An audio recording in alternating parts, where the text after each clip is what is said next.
This is going to be a lot of fun. Always get excited about the chance to catch up with one of country music's biggest stars, Dierks Bentley. 18 number one hits. I was researching him this morning. I was like, damn, that's a lot.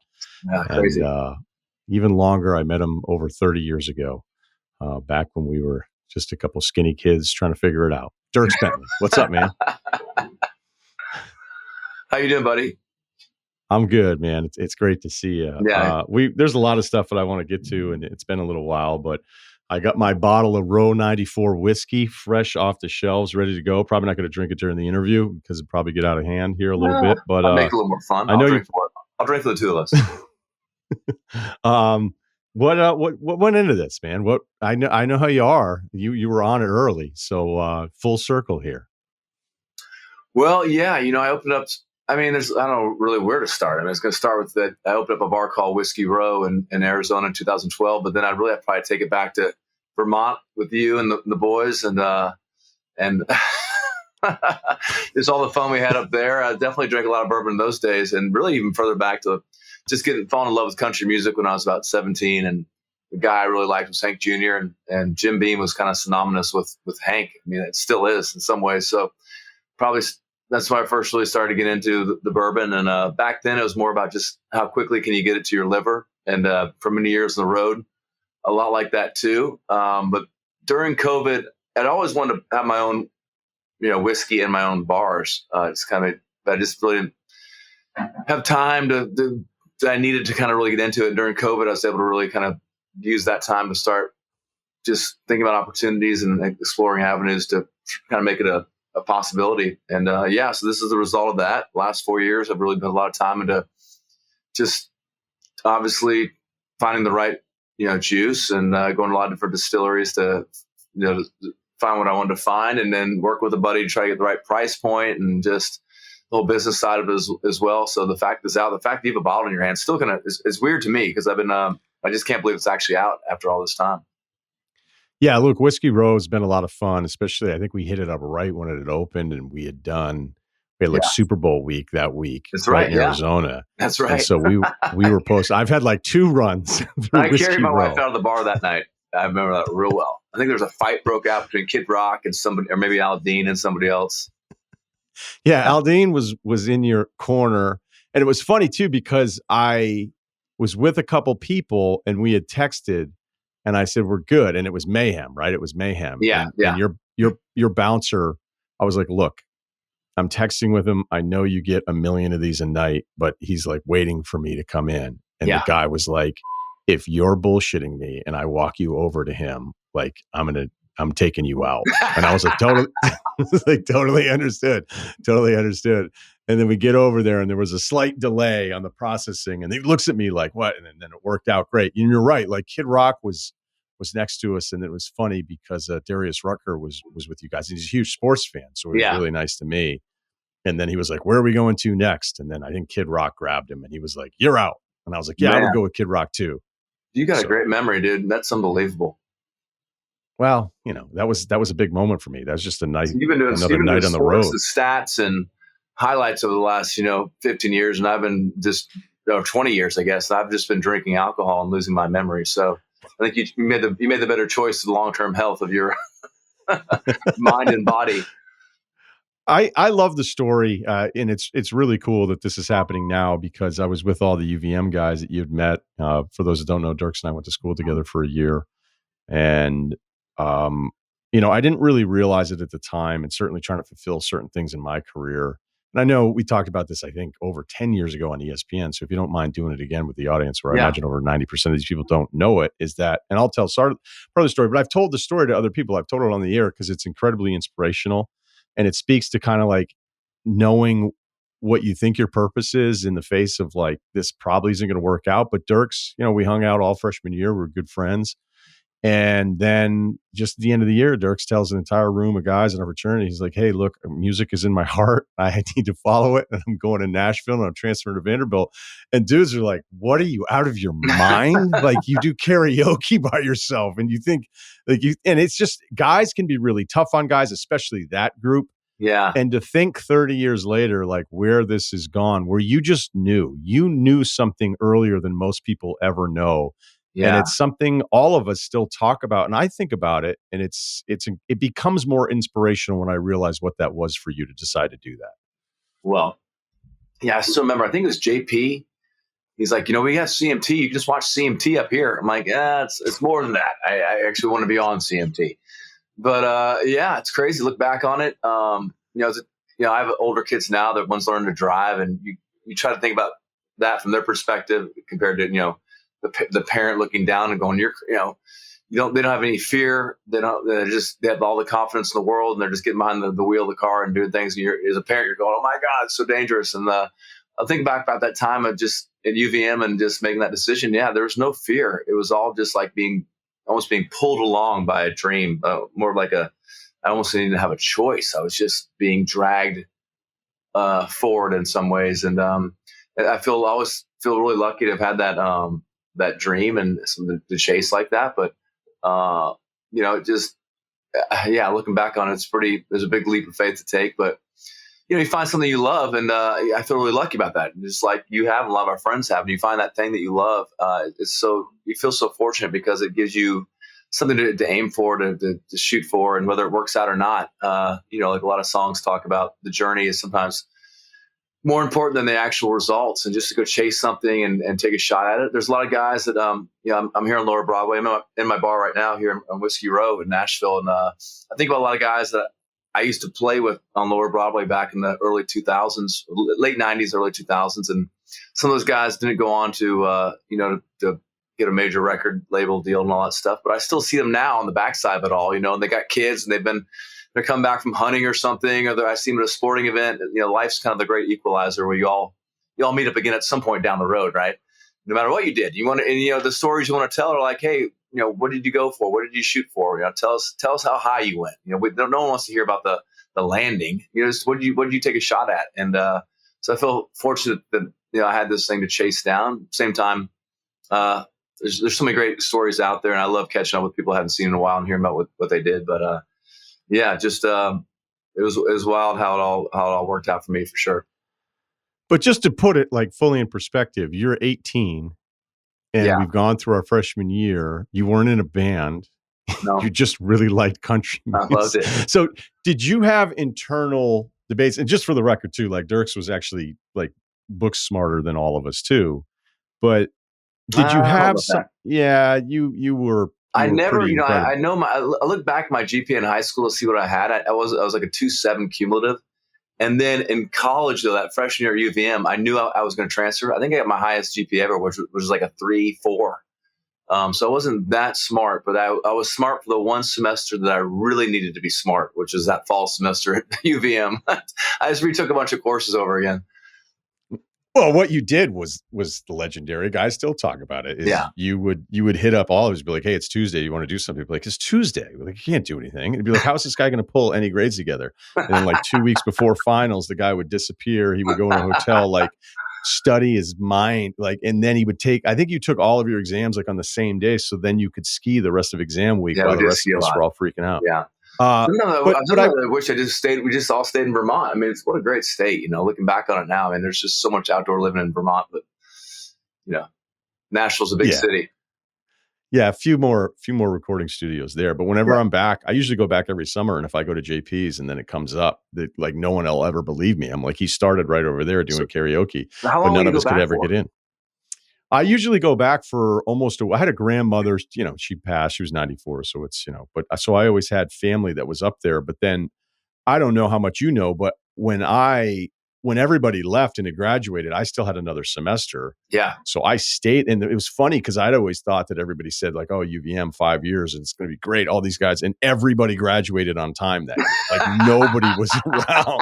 So I was still there going, dude, everybody's gone. Like what happened to the plan I became like a local for a couple of years. I was running another bar for somebody else and I was finishing it up. And then I took a sports internship there at the local station and it was starting to plant the seeds a little bit, right? But then it still took like another 3 years for me to go, okay, you actually need to leave this place. But when you were having like the internal debate with yourself, like, hey, can I actually be a country music guy with my background. Like, were there moments early where you told yourself, okay, this is insane. Like, I can't actually do this. And then you had to talk Oh yourself yeah. into it. Well, so many moments like that. When I first moved to town, everyone was kind of dressed a certain way and looked a certain way, and I certainly didn't look that way. A lot of people wearing cowboy hats and starched Wranglers, and I was like, oh man, maybe I don't belong here. But I just The North love Face pull up What's that? didn't work. The North Face pull up didn't work. No, the North Face pull up and the mountain bike wasn't. They weren't. That was not a lot of people running around town like that.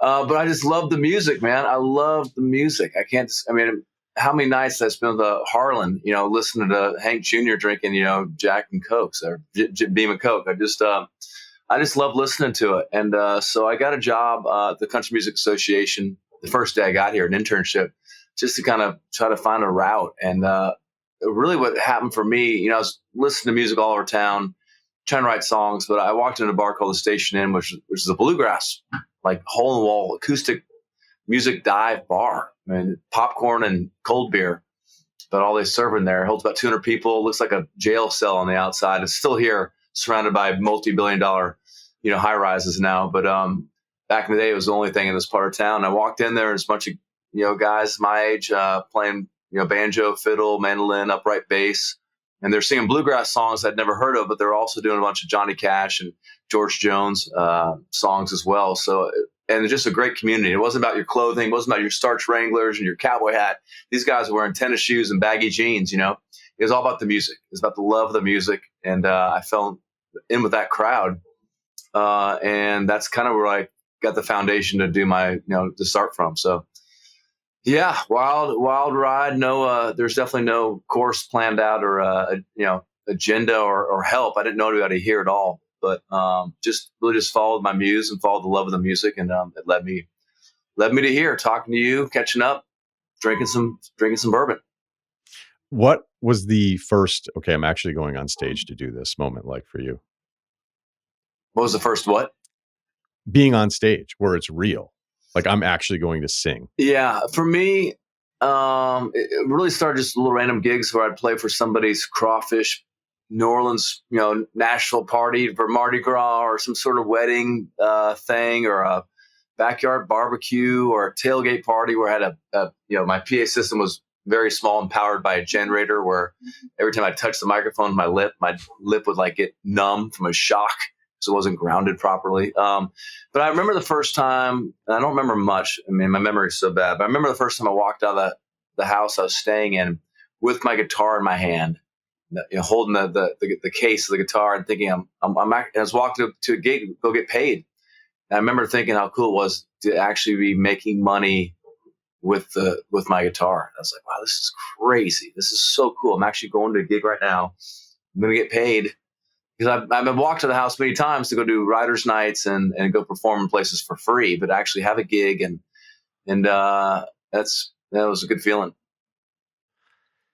I've always wanted to ask you this because like there has to be that adrenaline rush, that feeling being on stage and I didn't even really like country music. And then the first few times I saw you, and part of it was just being so proud of your friend, but another part of it was just you're so much fun. Your shows are so much fun. I was talking to Sully about it this past weekend, and Sully comes to a lot of shows. He's great. Yeah.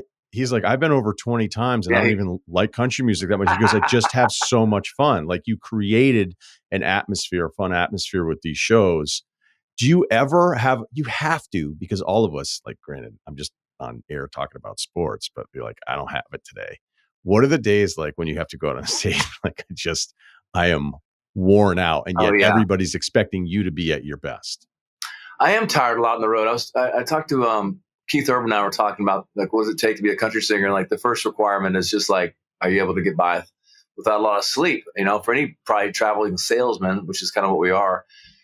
I mean, you're riding the bus and just, I don't sleep well on the bus, never have. I used to think I slept well, but that's back when I was drinking a lot more than I am now. And I realized I was just passing out for about, solid 10, 15 years. And then when I stopped drinking as much, I'm like, oh, I really don't sleep well on these things.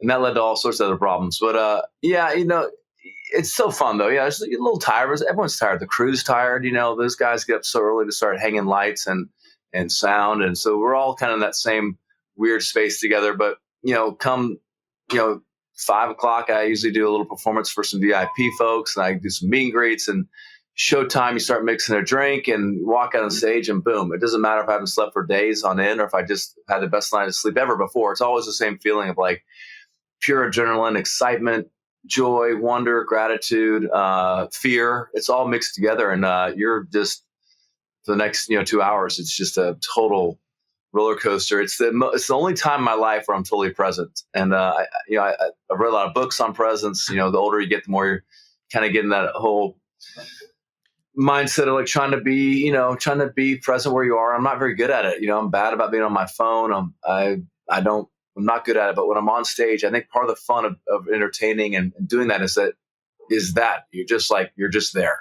You're nowhere else. You can't be anywhere else. You have to be like in the moment. It's you can't think too much about the song or the lyrics or start forgetting words. You just have to like be totally present in what you're doing, and that's probably my favorite thing about it all. But yeah, it's like anybody else that works. Shoot, and there's so many people who work so many hard jobs. This is not my daughter. One day was telling somebody asked where I was, and she goes, he's singing, and he's not at work. He's singing. I don't think they consider what I do work, and they're right. I don't really consider that either. It's so fun doing what we do, and I love it. It took me a while, as you can attest to, like we'd get so excited, like, hey, Dierks is in town. And then as I got older and realized like some of the demands that I had, I was like, wait, this guy has to do this. There's a me in every city that he goes to that thinks like, hey, this is my night. But like, you're just, this is the stop. And then we're going somewhere else. Yeah. So it took me, I think there was one late night that we had where, I don't know, did you ever get it? I sent you a Sega Genesis with 94 in it as a thank you. I sent it to the Nashville address. What? Yeah, I wanted it for you. I wanted you to have it on the bus. That was years ago. So I was like, you know what? I'm going to do something. I was like, you've done me so many favors. I go, I'm going to do Dirks a favor. And I'm going to hook up 90 shoved in it? Yeah, with 94 in it. And I sent it to the for the bus. And you don't even talk, you guys don't even talk about hockey in your show. You still did that for me. Wow. We did a preview with Bucci the other day. Oh, you did? Oh, shit, I missed it. Yeah, we did. Well, I'll send you the link to it. I guess the point of it all is like you're something that everybody else is so fired up about, and you at some point have to be like, hey, I've got like 40 of these.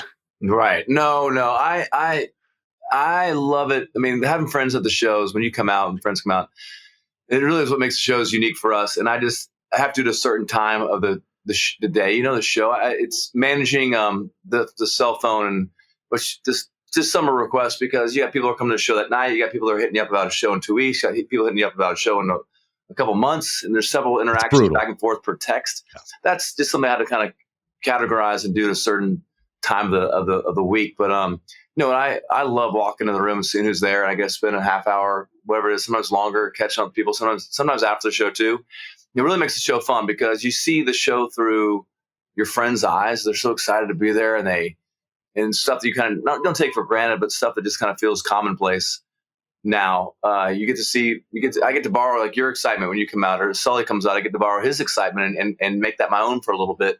And certainly makes you, when you're performing on stage, there's almost like a couple different shows going on while I'm on stage. There's a show amongst just the guys in the band, we're all have inside jokes and stuff that's happening on stage. That's kind of like our own little show. And then there's the shows happening for the people in the first like 6 rows where they can kind of catch the little subtle, mostly stupid bits that we've come up with over the years. It's like trying to it's just dumb stuff that we do. Like little fights that are going on, between us during the show. And then there's obviously the big show. I'm performing so much for my crew that watches this show every single night. I get self-conscious of doing the same things over and over on stage, or saying the same things over and over, because I don't know. There's I want my crew to love watching the show too. But then certainly for your close friends that come out to the show, there's that performance going on as well. So I love it when friends come out. It really makes it does make each stop unique in that way, for sure. Okay, we'll finish up here and we'll get another plug for the whiskey. But I always like asking plug, baby. Row 94. College tuition when coming up. when I think about like, a writer who writes this amazing movie out of the jump, like sometimes I'll think about like if you're wired that way and you want to be creative and you want to try like maybe the first thing you've been thinking about for so long that you have it figured out and then you've got to follow it up. And for some people in music, that certainly doesn't happen. They have the one Yeah. song it pops and then you never hear from them again. Yeah. Creatively, to be this many years into it, this many albums into it, what do you search for where you feel like, I'm not taking such a departure that the fan base is thinking, what the hell's Dierks doing here on this one? But yet you feel fulfilled and you feel like you still have that creative energy, that creative vision that you had when you first started. Oh man, that's a great question. I just shot something this morning for CBS Sunday Morning. Hence, I don't know if you can see all on my makeup and how good I look, Ryan. Look great. You always look good. We were just downstairs and at the bar. And the guy I've known for a while, he's a producer of the show. And he goes, man, your last album, all your albums, they really speak to me because you and I are the same age. We're kind of, maturing at the same level. And he goes, your albums always seem to hit me right where I am in my life. And I said, yeah, because I try to make records that reflect where I am now. Not, there's a lot of country music's nostalgia and a lot of songs about when you're running hard, when you're 17. And I certainly have some of the songs, but I do try to make records that reflect just what I'm feeling now. And, that's what interests me. Trying to make a record that, speaks to me. I'm trying to make music that's for me. I'm not trying to make a record that you like or somebody likes. I'm not chasing that. I'm trying to make something that I will, 10 years from now, I can pull that back off the shelf and be like, I was really proud of that record. It really reflected where I was at the time. And not to promote the whiskey, but it's the same thing with that. It's like something that like I drink, something that I made it for me. From the label, obviously the juice, to the label, everything about it is for me, and I hope people like it.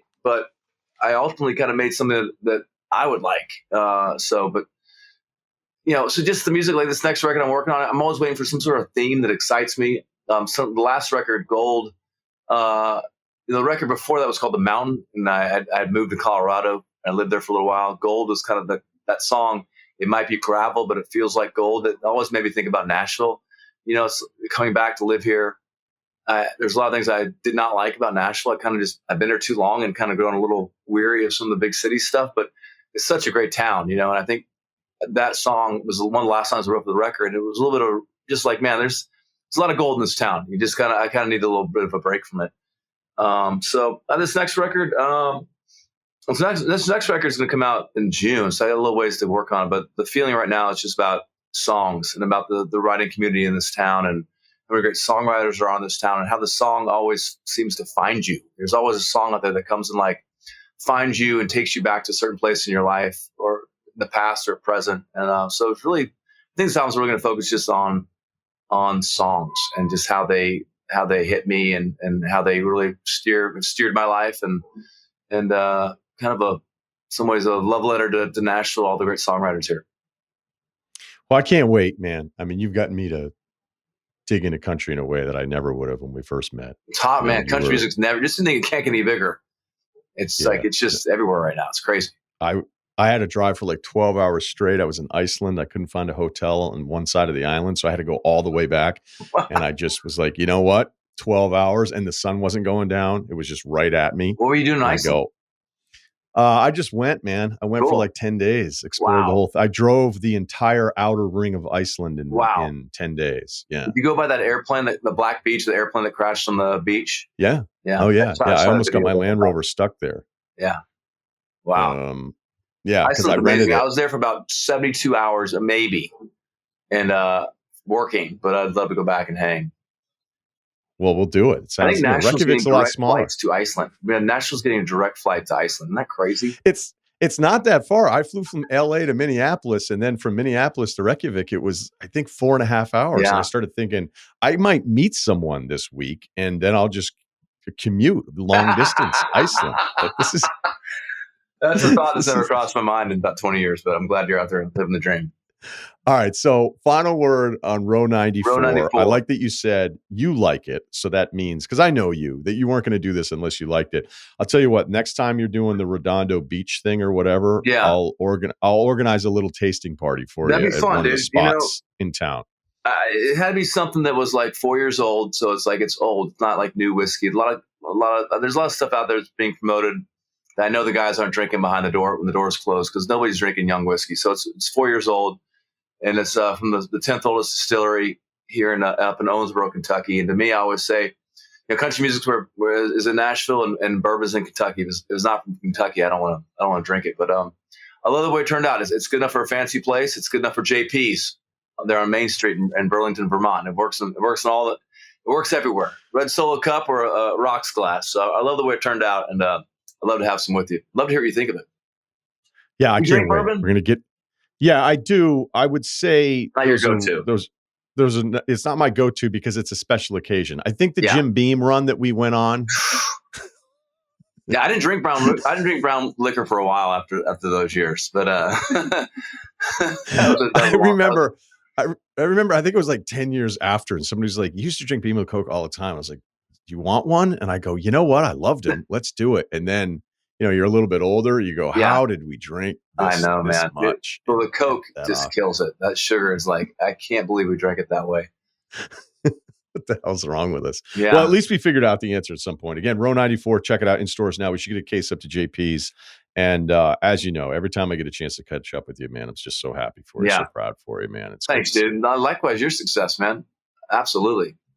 Yeah, we're doing how all the right Titans looking?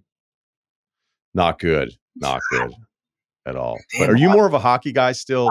People don't know this. I love the Titans. So the Titans in '98, right? I think it was '98. We went to the Super Bowl. And I was there for all that, and I followed them throughout the years. And I love the Titans. Man, it's hard. It's hard. They make it hard, and I wish they didn't make it so hard. But I do feel like now is a good time to get in for anybody that's moving to town because we've got the new stadium going up. It's going to bring new energy into the city. There's no reason why we shouldn't have a great team. And I don't know, but yeah, a little more. My son plays travel hockey, and that's a little more of what I'm into. Yeah, you're way more of a hockey guy, and he used to play with the Red Wings in '94, and you just yelled "dangle, dangle, dangle" in your face the entire time with Yzerman, and he wouldn't even look at the screen. He was so good with the forwards, he would just go dangle, dangle, dangle, dangle, dangle. He had it was an unnatural approach, so he was a really tough matchup in '94. The Red Wings in '94, you could jam the puck in from the side. There's a glitch in the game, so you came around the outside and just went straight to the goal. You could jam the puck in. I'm gonna have to find that game. I always loved playing with Pavel. So, Pavel, that's my guy. Yeah. So it was good. And then, I don't know. I mean, can't there's play never the been new a stuff. game. My son has a PS5. He does all the Fortnite, the hockey. It's way too complicated. I might try to find that set, see where you sent that thing. Maybe it's sitting in the office still because that would be he probably thought it was some lunatic fan. It was like, is there a bomb in this thing? No, it's one of the most mature, nicest things I've ever done. You really did. I was like, give me your address. And then I sent it, and then I should have just sent it to an assistant or something. Yes. That way they would have known it was from me. Yeah, my wife. Hey, man, you're the best. Congrats on everything. Row 94. Check it out now, and I'll see you soon on the road. Okay, buddy. Tell the boys hi.